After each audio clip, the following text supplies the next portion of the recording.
Thank you very much. It's really a pleasure to be back in Israel, and I so appreciate the invitation to join you today. I wanted to first make a disclaimer about the presentation that I'm about to make. I'm not a physiotherapist. I'm presenting for Mrs. Helen Pofseld, who in my opinion is one of the best physiotherapists in the world. So I'm going to do my best as a parent to relate to you Helen's presentation about the importance of physical therapy. And while I might be as old as Helen, don't tell her, I certainly don't have her soft Australian accent or her capability, but I'm going to do my best. So we're going to talk about physical therapy, and as a parent, this is something we can do and we should do, and it's critically important for boys with Duchenne to have physical therapy all of their lives. So what is it? Why is a physical therapist needed? Because they really are qualified to take a look at your boys and to evaluate what sorts of exercises, passive or active, that you could do or they should do to really keep them elastic, keep them moving really, really well.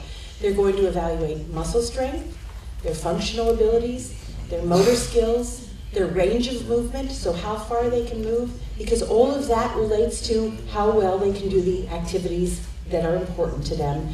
They're going to monitor their spine and their respiratory effort. So they're going to look at this young man in total to understand how he can best have the best quality of life possible. So regular assessments, going to the physical therapist and saying, how are we doing? What should we do differently is going to be critically important over time. So you want to, at the beginning of the diagnosis in the very early years, you have to think about what's happening here.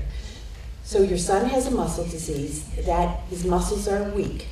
And sometimes because of that weakness, what happens is that the rubber bands that move joints get contracted. And most specifically, the rubber bands around the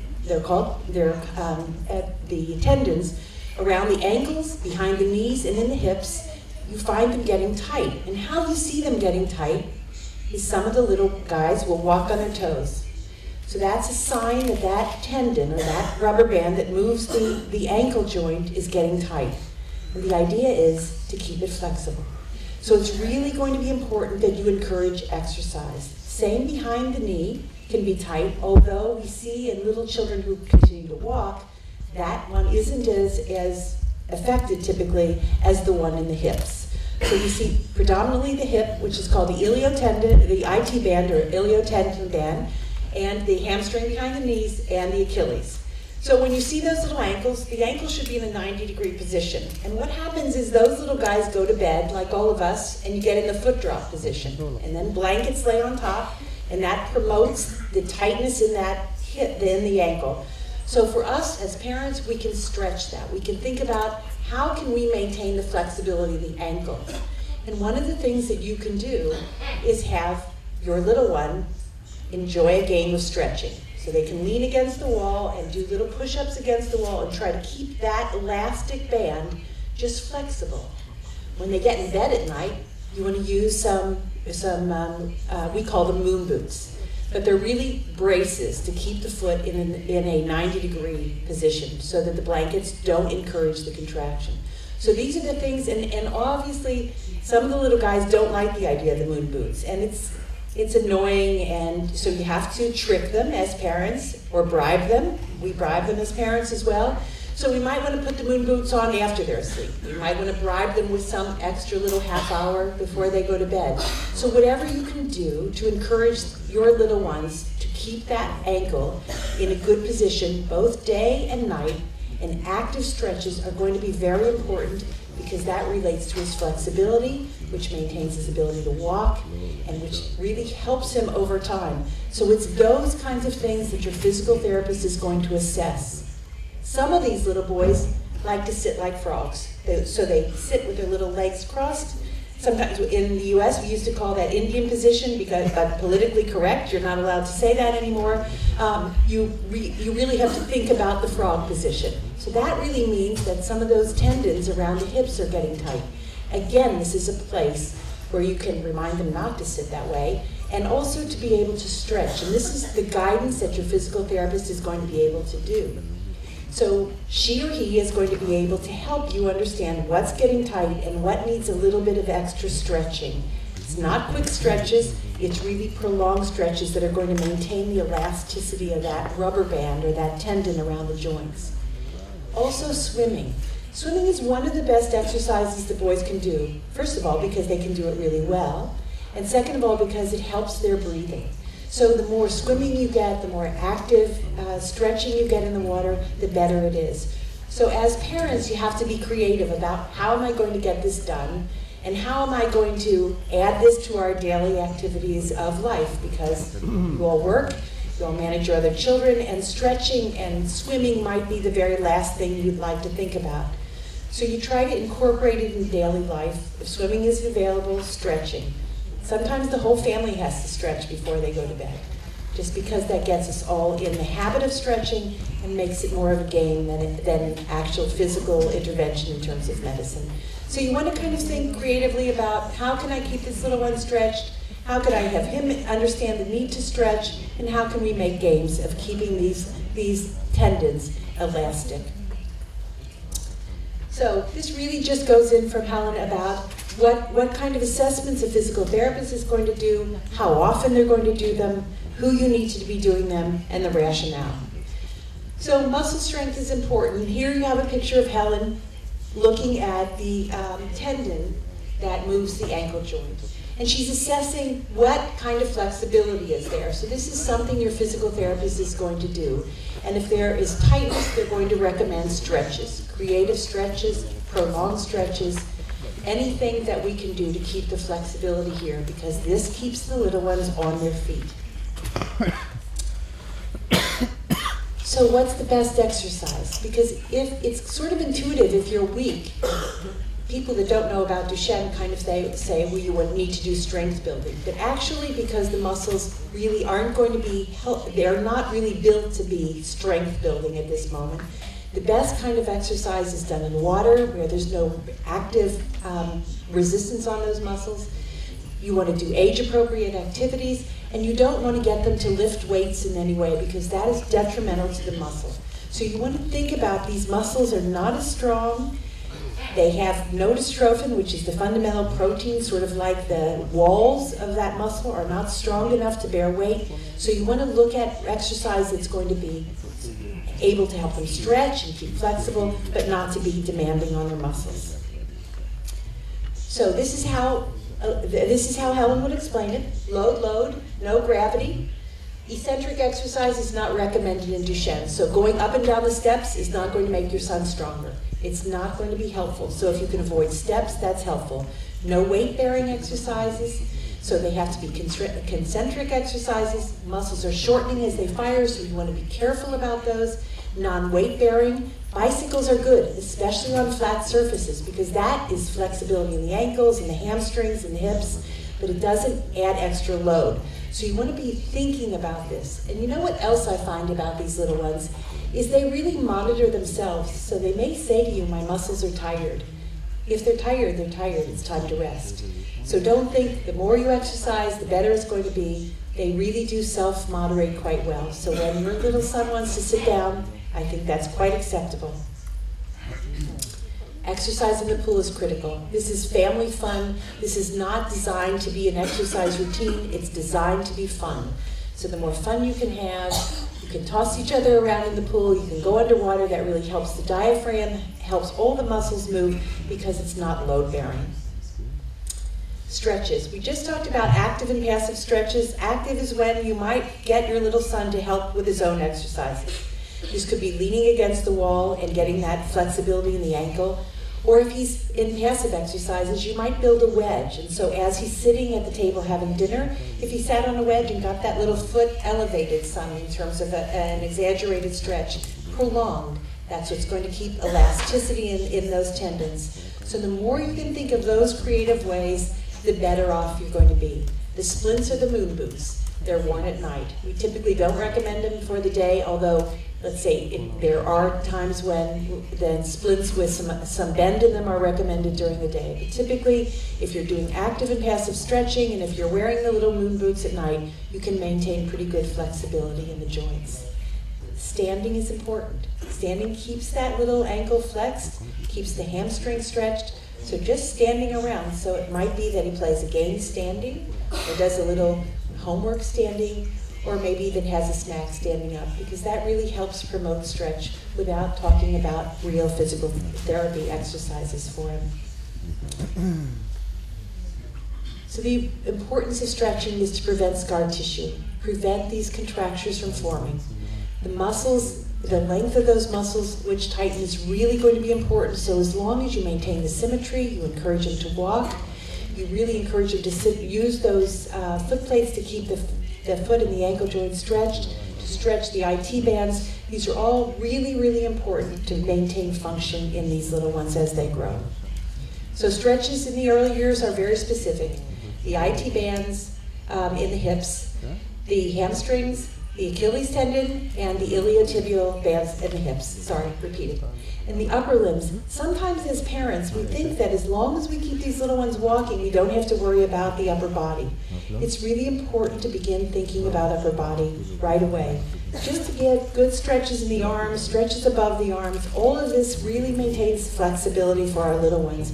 And I think it's important to incorporate this in daily life, make it routine, because then it doesn't feel so medical or so physician-oriented. So I think it makes it more fun than a health problem. These are the pictures of the little night splints. I like them all decorated because especially in little guys, you can promote the moon boot idea and something that they could wear all the time.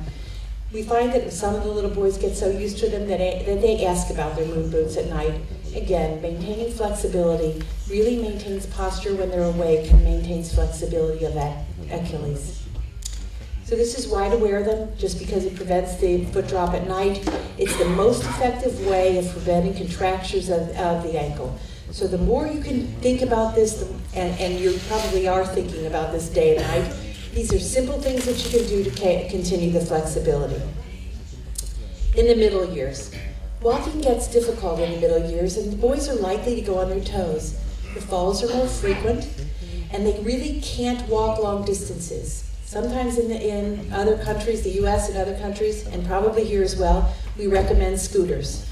The boys seem to think those are very cool, and they're little scooters that you can take apart and put in your car. So long distances are really hard for them. So what you're trying to do is maximize their walking when they're in a place that they can walk short distances, giving them a break when they're needed to walk long distances. So that's really, really going to be important. One other thing happens in these middle years. Sometimes the boys have trouble coughing. Now, Dr. Finder's here from the University of Pittsburgh, or Children's Hospital of Pittsburgh, and he's going to talk to you about coughing and the need to cough.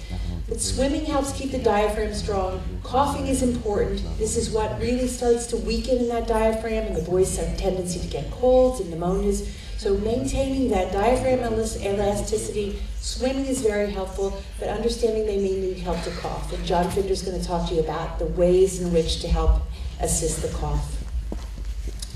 Now, some of the little guys standing, you'll see this kind of posture where they really kind of lean on one leg.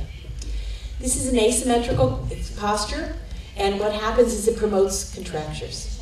So having them stand in really good alignment, using both legs equally, is going to be important. So you see these little guys and they begin to do this kind of standing. When you see it, you'll notice that he's really going to be promoting contractures in the leg that he's not leaning on. So this is where extra stretching is going to come important, and making sure that he has a symmetrical gait. This is one of the critical factors, and you see this in the middle years. You see it quite frequently.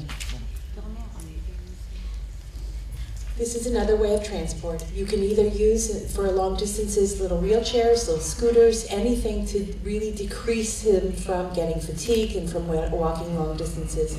And as you can see, this little scooter in Amsterdam, I just saw a couple little boys with these scooters. They come in sort of crayon colors of red and blue, and some of the boys had painted their own, which was kind of novel. So anything that can promote this is really helpful, and having them be creative on the scooters is, I think, a fun activity as well.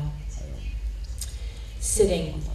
We all sit so differently, I think, in life. Some of us kind of slump over and some of us kind of are one side or the other.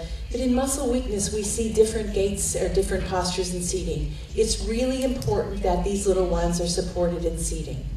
Because of the weakness in their overall muscles, we tend to see that these little backs can curve and they can develop a scoliosis. So making sure they're well supported in seating, even from the beginning, is very important. So what we do see is the guys will slump over or lean to one side and then they use that frog position. So these are things that you really have to guard against. You have to make sure they're supported and that little back is well supported to prevent scoliosis. You can see in this little guy sitting, how he's sitting with the curve of the back. We want to really support that and make sure that he doesn't get scoliosis. This looks pretty comfortable, but it's not good for his back muscles. So you want to have him supported.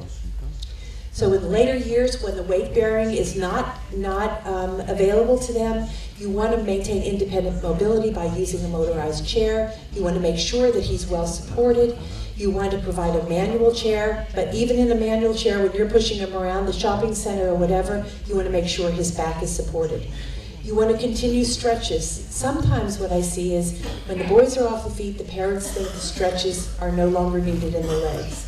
They are. They're needed continuously to keep the ankle in good position, the hips in good position, and certainly when the boy is sitting a lot, this is when you might see the development of contractures behind the knees. So this is where stretching out those little legs, making sure the leg is straight, making sure the ankle is able to remain flexible, and the hips stay in good alignment. Because all that's necessary so that if they're sitting, you can also support the back. So this is about good alignment of the whole body, and it must continue throughout. Again, respiratory therapy is important here because if you're sitting most of the time, you might not be breathing deeply, and Jonathan Finder's going to talk about that. So this is going to talk about what sort of posture and how we look at posture and how we support the boys when they're in the chair. This is critically important because scoliosis surgery is pretty tough surgery, and we like to avoid it if we can at all costs. So this is where support for the trunk is critically important in the chair. And Helen's done this really nice diagram for you, and it shows the weight of the gravity through the erect spine. So in this case, we're going to provide much different support for the boys. And as you can see, we look at the center of gravity, and we really support the back. We have a 5 to 10 degree recline, we support the head. This is just to maintain the integrity of the spine and to prevent scoliosis. So these are important things for you to discuss with the physical therapist and the occupational therapist because they're the ones who are going to be doing these measurements and assessing how your son is seated and how his back is supported. So this is a very important step for parents to take and think about, is he supported well, is he comfortable, and it's going to be a different position perhaps in a chair than you might feel comfortable in. Again, we're looking at how the assessments are made by the physical therapist. Because Duchenne is in need of constant support, you have to also think of the hands and arms. Because when muscle is weak, we also see changes in the arms and the wrists and the fingers. So you're going to have to think about stretching those fingers and making sure the fingers are straight and stretching them out, also the ankles, and also the ability to turn your hand over. Because those are things we don't ordinarily think about, and when they're lost, they result in loss of function. And boys like to do the texting, they need to feed themselves, they need to have range of motion. So these are all things that you're going to have to be thinking about with your physical therapy, making assessments, and doing appropriate interventions to keep their little hands and arms and wrists in good condition.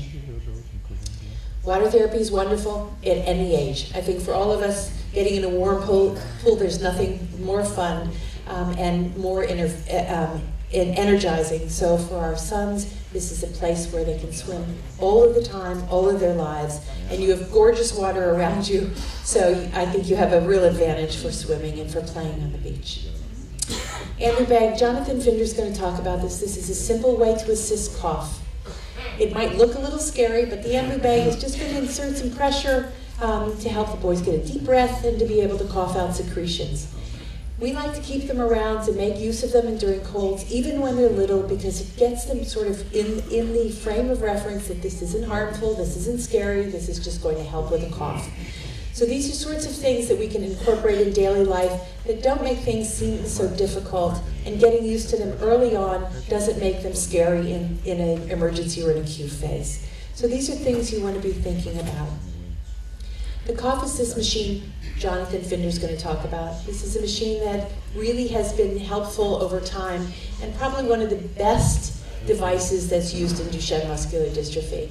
I think it should be used all through surgical interventions throughout for adults and children, but this has been really, really, really helpful for Duchenne. Again, it's a machine you can bring in your house to assist with coughing of these kids. It prevents pneumonias, which prevents hospitalization, and really promotes good breathing. So this is something that feels kind of medical and kind of scary, but again, introducing it early, using it often, using it routinely with colds and coughs, and prevent pneumonias and prevent hospitalizations. So I think when we look at Duchenne, we really have to think prevention. You have to think of stretching those joints, stretching those arms and legs, good posture, making sure that you can clear the airway so these little boys just remain healthy and out of the hospital. This is what you can expect of a PT. You can't expect it of me. They're going to do real measurements. They're going to look at your son, assess him. They're going to look at his range of motion, look at his posture, look at his gait, think about equipment needs, think about respiratory needs, think about promoting activities of daily living and how he can manage those through a lifetime. They're going to talk about exercise. How much is too much? That's a line probably no one of us knows at this moment. We just know that over-exercise isn't good. And for all of our little boys, especially when they start young and they start on steroids and they seem to have this wonderful push about running around, and certainly the energy that steroids provides, maybe over-energy in many cases, it's where to draw the line and where to help them draw the line. And I also think you have to think about, these are little boys. These are young boys, and they want to be active. So I don't think you can be, as a parent, put them in a bubble and say you can't move until some other day. Right? You have to kind of think about what makes sense, preserve their energy, guard against fatigue, maintain elasticity, and make sure that they enjoy their lives. So you can't be so restrictive that if you see a step, you decompensate and fall on the ground and say, don't do the step, right? You just don't want to make it routine. So it's about maintaining quality of life. And I think that for all of us, with Duchenne muscular dystrophy, quality of life is critical. Your family is critical. You have to have fun, you have to have hope, and you have to play. And you have to kind of think about these things in the back of your mind, maintaining elasticity, promoting good cough, promoting good balance, really promoting the ability to kind of conserve energy with scooters and fun things to do. Those are the kinds of things you have to have on your mind. It's your physical therapist and your occupational therapist are who are going to give you the guidance and to be able to do those very meticulous assessments about where you are. I think the PT is important for school. I don't know about you, but the first day I had to walk into my son's school and say the word Duchenne muscular dystrophy out loud, I thought I was going to crumble doing it. So this is where the physical therapist can help you with this. They can help you sort of pave the way. Talk about the things that are necessary today. I think when we have Duchenne, we tend to want to go through the whole process in 5 minutes, right? This is what's going to happen, and we get into the position of predicting what we've heard. You just need to deal with today. Here's my son, here's where he is today. What can I do to promote his good health, keep him elastic, and keep his function? Don't think about what might happen in 20 years. Things are dramatically changing, lots of hope in the field, so I think if you take a day at a time, or a minimum of a week at a time, it's going to be much easier and much better to deal with, and certainly promote hope and health in your sons. So those are the things you have to keep in your mind. Let the PTs, that's what they're trained for, they do the assessments. This is from Helen and from me. I hope you've learned something here. Duchenne is hopeful. The field is changing. The boys are wonderful. They're happy all of their lives. It's as parents, our anxiety builds, and we tend to really get frightened. Just build physical therapy into your everyday life. Make it fun. Make all of the members of your family do physical therapy. It's good for them, and your son will learn that it's part of the routine of life that we promote health. Thank you.